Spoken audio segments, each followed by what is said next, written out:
Hi everyone, welcome back to my channel. My name is Rebecca, otherwise known as Hip Knit Hooray Online, and today I wanted to share some winter 2024 knitting trends.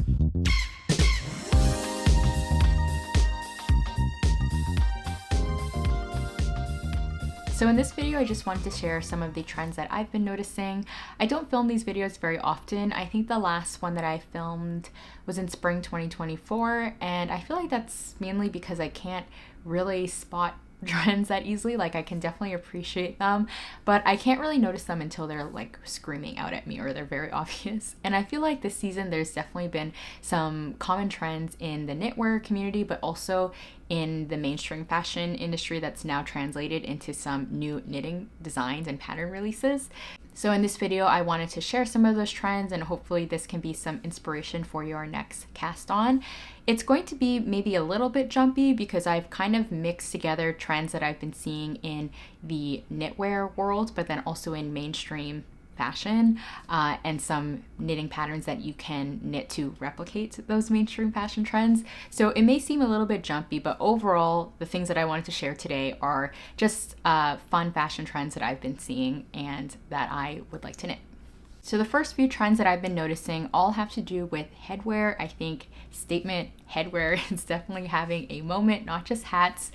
So the first one is knitting hoods, and I feel like this comes at no surprise to knitters if you are also on Instagram. I've been seeing knitted hoods everywhere, and I was first a little bit skeptical about this type of garment because I always thought that you could just turn a shawl into a hood by wrapping it around your head instead of your neck.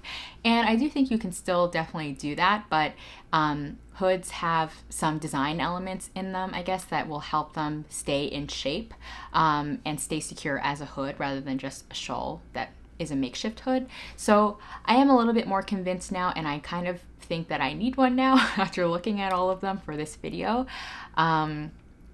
Because I think that it's great for transitional weather, but also if you have your hair up in like a ponytail or an updo and you don't want to wear a hat, it also can be very practical.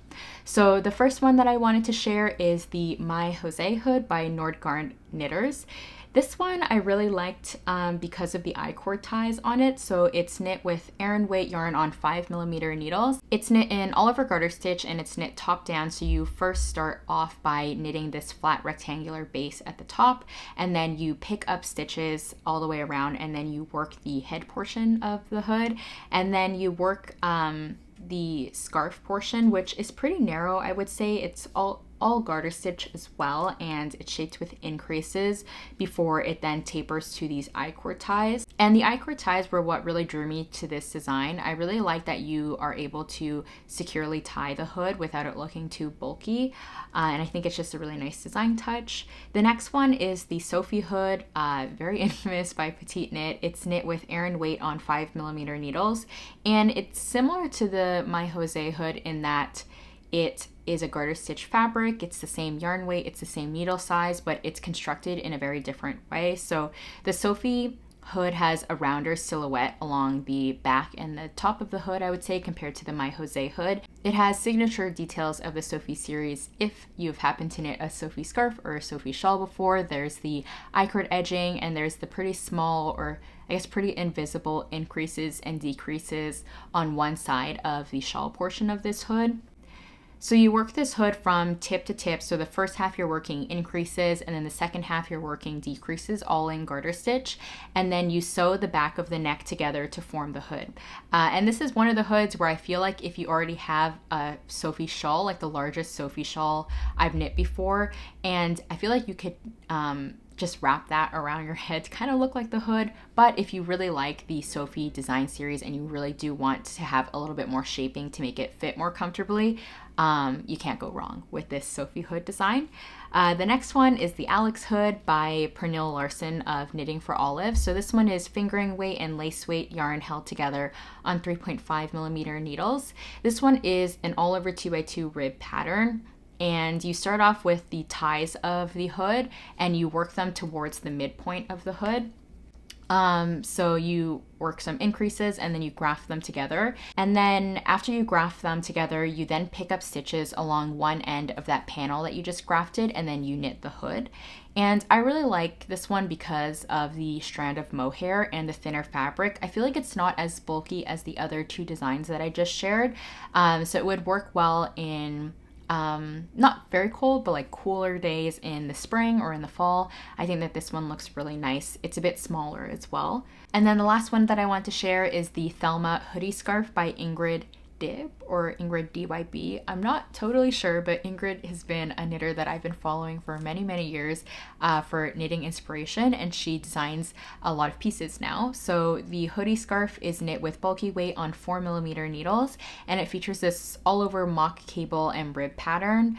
I would say it's knit, it looks like it's knit similarly to the Jose hood. And so you work the flat top of the hoodie, and then you pick up stitches all the way around, and then you knit the rest of the head portion of the hood, which then pretty seamlessly transitions into the scarf part of the hood. The mock cables and the rib stitch are kind of maintained throughout the scarf, which looks really nice. And what I really liked about this design is there's some really nice finishing, like there's I-cord and there's double knit as well. So at the end, you pick up stitches and knit a double knit front edge for the front part of the hood. So I really like how this one looks. Like the Alex hood, it's a little bit smaller, so it's maybe not the most warm for very, very cold days, but it could be a really nice transition piece for the spring and the fall. And so that was the last hood pattern. The next trend that I've been seeing is bonnets. This is another super, super trendy piece, and one that I was a little bit skeptical of, or I just wasn't sure if I would wear one personally, because I don't know, I just find that it's hard to wear one without feeling a little bit like a baby. No shade to people that really like wearing bonnets. I think that they're a really fun, cute accessory. I just don't know if I'd wear them personally, but they are growing on me because I am seeing a lot of cute new designs. So lots of designers have been releasing bonnet patterns, I would say, over the last month or two. And I think even by the time I film this video and then edit and release it, there's going to be even more designs that are released. There's tons of them lately. So I just picked a few of my favorites that I wanted to share today. So the first one is the Balabonnet by Simstrikk. This is knit with Aran and bulky mohair on 9mm needles. So a really large gauge, something that you could maybe finish in a day or two. It's all over stockinette fabric, and you can either knit a thin I-cord or a more dramatic stockinette tie to secure the bonnet. So with this bonnet, you start with a flat stockinette base, and then you pick up stitches all the way around it to work the rest of the head. So a little bit of a flat, more square shape for this bonnet. You finish the bottom and the front of the bonnet with 1x1 rib before you then go on to working either the I-cord ties or the stockinette tie for the bonnet. So that one is really cute and a really quick knit. The next one is the Lilli bonnet by Knitters and Friends. I would say that this one is a slightly more intricate bonnet than the first one that I shared. It's knit with DK weight and mohair on 4mm needles and has all over twisted rib or 1x1 rib throughout the bonnet.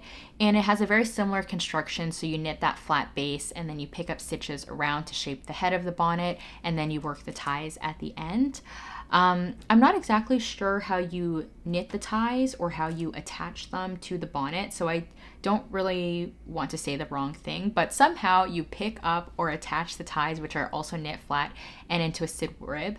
And I really like this one. I think out of all the patterns that I'm sharing today, this is the one that I would make because I really like the finished fabric. I think twisted rib can be a little bit tedious sometimes, but I do really like how elegant it looks, and I think it does help the bow sit more flat when you're wearing it. So I really like this bonnet. And one honorable mention that I won't get into just in the interest of time, but I will share, because if you like these two silhouettes, you may also like the Big Bow Bonnet by Park Williams. This pattern was released in 2023, so I would say that Park was on it before the trend even started. This bonnet is a very different construction, I would say, than the first two that I just shared. It has like a round You kind of start, I think, at the back, and then you increase in the round for the back portion of the bonnet as you work outwards towards the front of the bonnet. And then it has a really, really big bow, like a super dramatic bow. So if you wanted something even more dramatic than the first two that I shared, I would check out the big bow bonnet pattern. But the next two bonnets that I want to share are a little bit smaller, a little bit more subdued. So the first one is the Love Me bonnet by LePull. This one is knit with sport weight on 3mm needles. Like I was saying, this one is a smaller bonnet and it features this all over right leaning cable and a picot edge along the front. So this bonnet, you start off with the back piece and then you pick up stitches all the way around that back piece to work the top part of the bonnet, and then you work a picot edge along the front, and then you add 2 I-cord ties. I think that this one is really sweet with the cables. It does, to me, resemble a little bit more of a child or baby's bonnet just because of the size.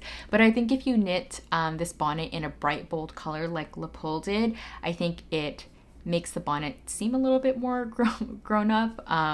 And it is a nice pattern to use up those odd 1 or 2 balls of sport weight yarn that you may have in stash. So I do think that this one is really sweet and I do like the cables. And the last one is the Elli bonnet by Leah of Kiss Kiss Rhinestones, another knitter that I love following on Instagram for inspiration. This one is knit with 2 strands of lace mohair held together, and it's knit flat in all over 1x1 rib.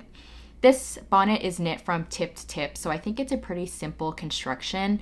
Leah noted that the design is pretty beginner friendly. This one just really covers your ear, but I think it's a really fun piece and a nice way, again, to use up mohair single skeins. You only need 210 meters for this bonnet, and I think it is, again, really cool in a bright, bold shade. I think maybe that's the key for these smaller bonnets, to maybe use like a bold pop of color for them, something that maybe makes it look a little bit more edgy, a little bit more grown up. Okay, the next trend that I've been seeing in the last headwear piece is faux fur hats. I feel like fluffy hats, big voluminous faux fur hats have been really popular in the mainstream fashion world.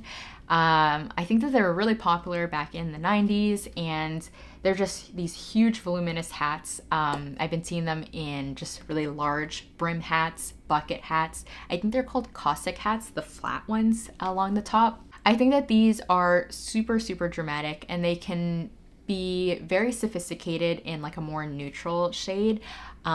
But they can also be super fun and super loud in a bright shade as well of faux fur. I'm a big fan of dopamine dressing in the winter, so I do really like the neons and the bright colors. So the hats that I'm sharing today aren't as dramatic as the ones that I've been seeing in the mainstream fashion world, but I do feel like this is kind of the knitwear designer's take on this super dramatic and elegant hat trend. The first hat is Beanie number 6 by My Favorite Things Knitwear. This is a brand new design. It's knit with bulky weight yarn for the brim of the hat, and then 2 strands of DK on 4.5mm needles.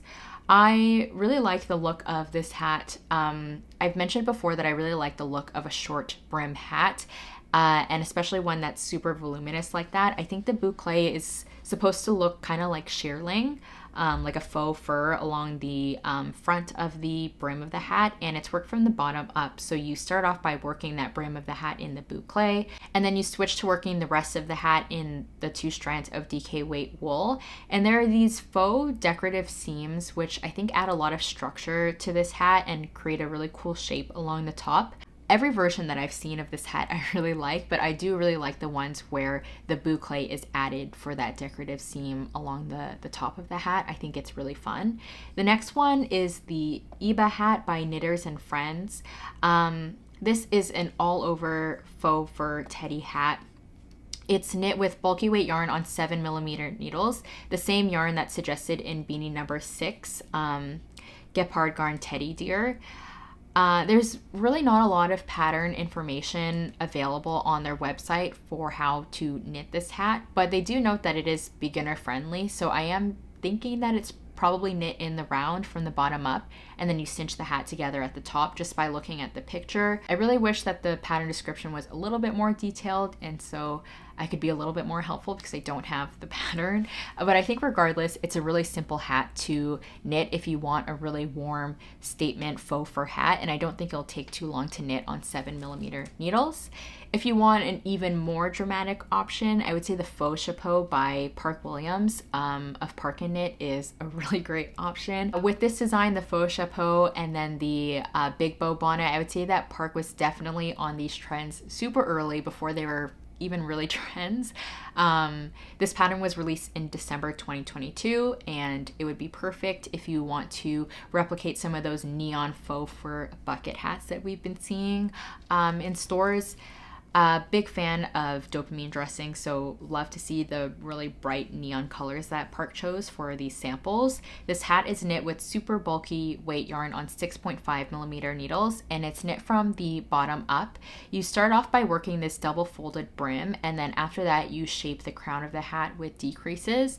And then I think it's not really that noticeable because the super bulky yarn is so voluminous, but you cast off the top in a 3-needle bind off to create this straight seam at the top.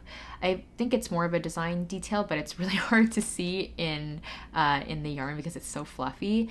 And then Park noted that you can either leave the brim or you can stuff the brim, which is what I think creates that really chunky bucket hat look. So 2 options for this design and a really fun knitting trend.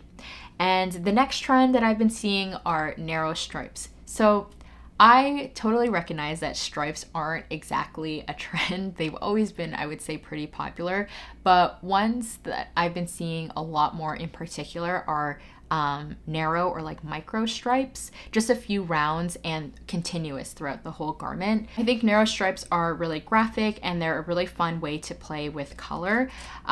It's also a great way to use up some of those odd quantities of yarn where you have a decent amount of the yarn but maybe not enough for an entire garment. If you use another yarn with it for these stripes, you can get a really cool piece with it.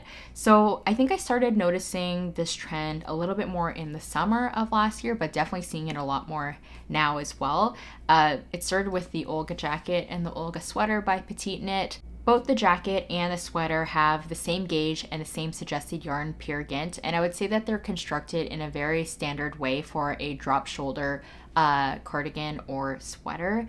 So you knit the back panel, which is shaped with short rows, and then you pick up stitches for each shoulder. But then for the sweater, you then join the work in the round at the underarm, but for the jacket, you just continue knitting flat. Both the jacket and the sweater have 1x1 rib finishing, and the jacket has a higher crew neck collar, and the button band is also 1x1 rib. So a very standard construction just with those narrow stripes. So like I mentioned, these patterns were released earlier on last year, but I've just been seeing so many new versions come up on my Instagram feed. There are 2 versions in particular that I am totally obsessed with. They use a similar yarn combination of a bright red and a light pink, and I just think it looks perfect together in this narrow stripe pattern. Erica Taylor Creative, who also has a YouTube channel, I'll link it down below, knit the Olga jacket in Knit Picks Wool of the Andes yarns in this color combination, and then Super Bloom Knits knit the Olga sweater in a very similar yarn combination, and just totally obsessed with both of these versions. I want one for myself.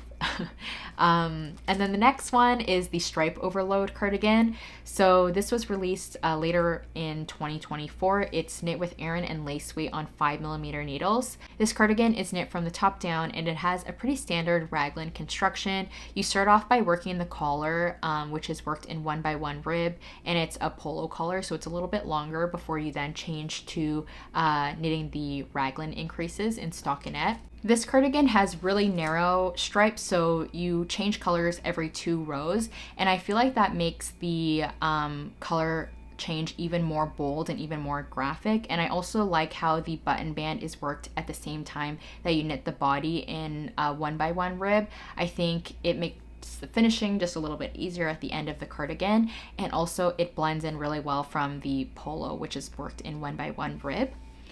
And then the last two designs that I wanted to touch on are kind of pattern dupes of a really popular narrow striped sweater that I've been getting so many Instagram ads for.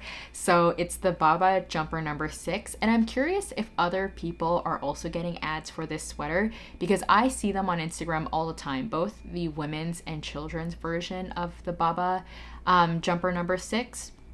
I don't think it's a new design from them, but again, does coincide with the narrow stripes trend. And so I wanted to go and find some pattern dupes or similar knitting patterns that you could knit to replicate this design.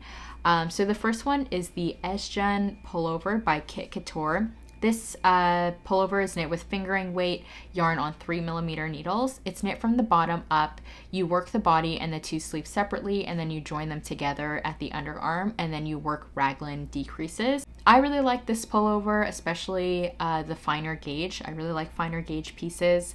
It's not the same as the Baba jumper number 6. This one is a raglan, and it doesn't have the turtleneck, but I do think that if you add a little bit of a longer collar to this pullover, it could look a little bit more similar to that one.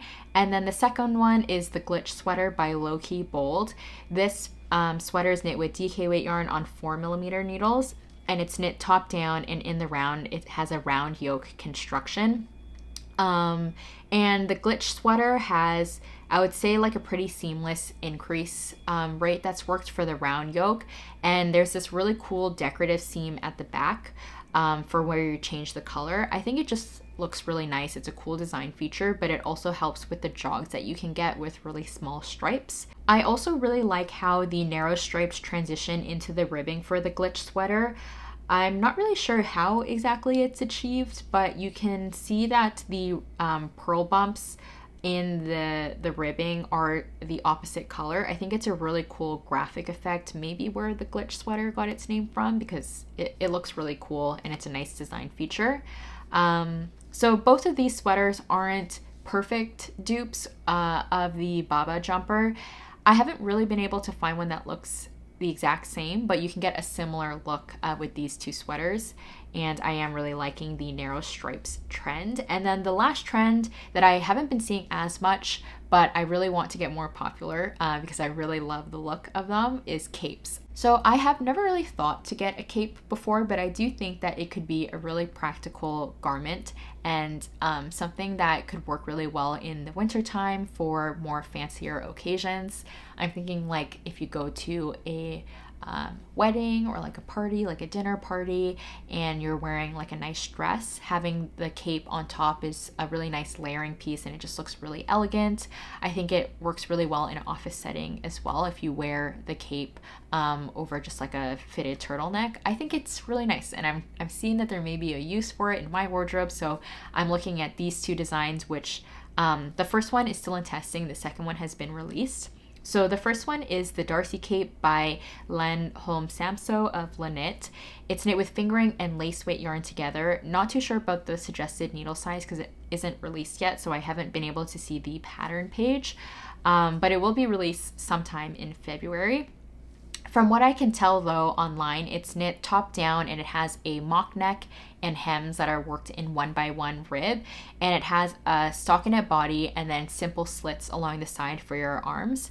I think this one is just a really beautiful and timeless design. I would love to knit one in black. I think one of the testers that I saw knit this cape in black, and I just think that would be super practical. And then the next one is the Nina Cape by Spectacle Streak. This is knit with fingering weight and lace weight yarn together on 3.5mm needles. And this has a much wider shape than the Darcy Cape. The cape actually drapes over most of your arm, even though there is a slit. And there's not a lot of information on construction. It's not very detailed on Spectacle Streak's website or on her Ravelry page, but it does seem to be a really engaging knit that's still balanced with some simple and mindless stockinette. It has a pretty wide 2x2 rib hem along the body and this asymmetrical neck hem as well. I think it looks really cool, but I actually saw one version on Instagram where they hadn't added the neckline yet, and I think I might even like that look better than the asymmetrical hem, but it is a cool design feature. So these are two capes that I've been seeing. I'm hoping that there are more to be released soon, because I'd love to get a little bit more inspiration before I cast one on. But really into the capes, and I'm hoping that it's going to be a more popular trend in the spring of this year. So that was everything for this video.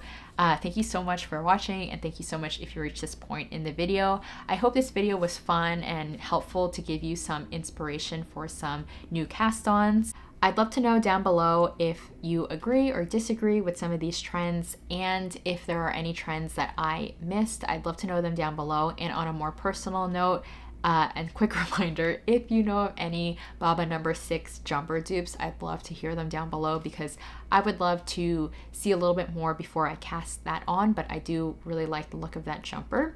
So that was everything for this video. Thank you again for watching, and until my next video, happy knitting.